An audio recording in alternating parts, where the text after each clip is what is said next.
Ahoj priatelia, volám sa Hector Arias a v tomto videu vám ukážem zariadenie. Bioplast, zariadenie Metatron a zariadenie Biophilia Tracker. Mám 3 zariadenia. Tu hore na lehátku, aby som odpovedal na jednu otázku. Často sa pýtajú, aké zariadenie kúpiť. Odporúčam, všetky sú vynikajúce. Prvé, Bioplast je vynikajúci. Metatron je vynikajúci a Biophilia Tracker, všetky 3 sú vynikajúce, skvelé zariadenia. Moje odporúčanie je začať s týmto, s Bioplastom. Používal som ho dlhé roky, pracoval som v niekoľkých terapeutických centrách a je vynikajúci. Najmodernejší zo všetkých je Biophilia Tracker. Prečo začať s tým najlacnejším? Pretože väčšina terapeutov, keď s týmito prístrojmi začíname, pri pohľade a overení si veľkého prínosu, ktorí majú napríklad pri niektorých problémoch postihujúcich mnoho ľudí, ako napríklad bolesti tela, zlý spánok, žalúdočné problémy. Používali sme zariadenie v terapeutickom centre a potom doma a nosili sme prístroj kufrík.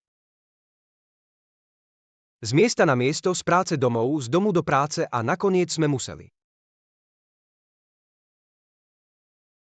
kúpiť druhé zariadenie.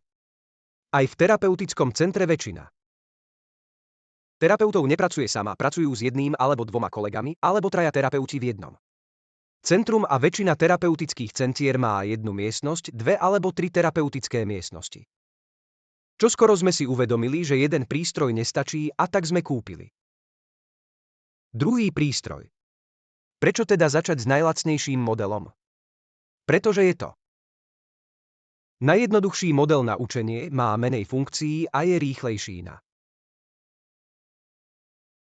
osvojenie, ale je tu aj ďalší dôvod, ktorý vám chcem povedať, a ten má dôležitosť.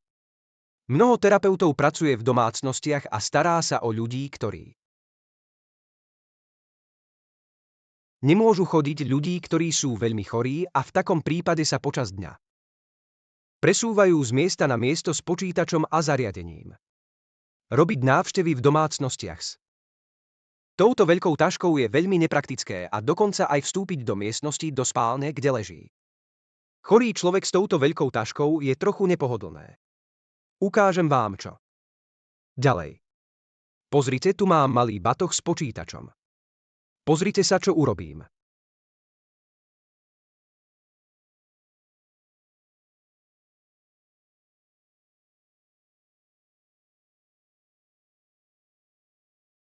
Všimnite si veľkosť škatúľ. Umiestním ich sem, aby ste videli rozmery škatúľ, ich veľkosť. Potom vezmem najmenšiu tašku a položím ju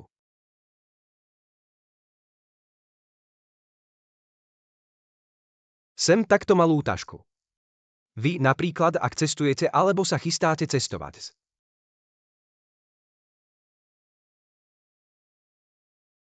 jednej krajiny do druhej, napríklad idete na dovolenku alebo na konferenciu a chcete si vziať svoje vybavenie.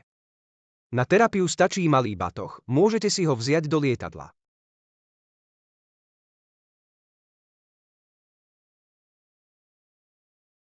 Ak idete s batohom, malým batohom do lietadla, nie je problém.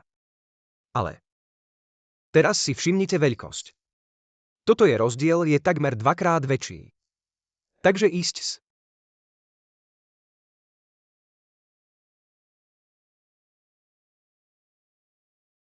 touto batožinou je už väčšie.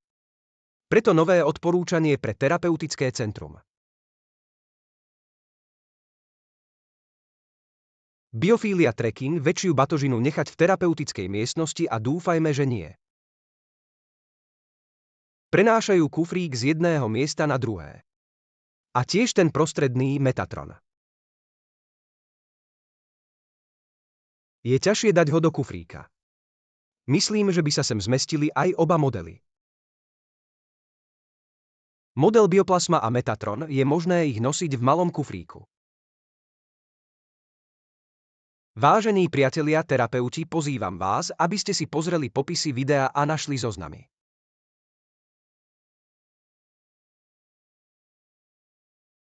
Zoznamy videí podľa jazyka.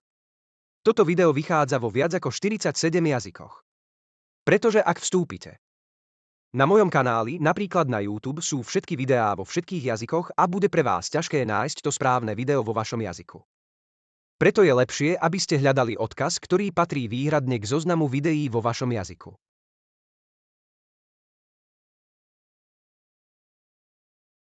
Toto video je dostupné vo viac ako 47 jazykoch, takže nájdete mnoho videí, v ktorých odpovedám na otázky terapeutov a ľudí, ktorí sa zaujímajú o tieto prístroje.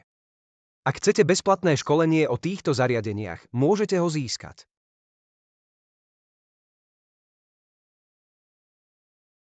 Poznámka. Pôvodný text končí neúplne, preto ho prekladám tak, ako je. Ak chcete bezplatné školenie o moje verejné videá na rôznych portáloch obsahujú množstvo materiálu a tiež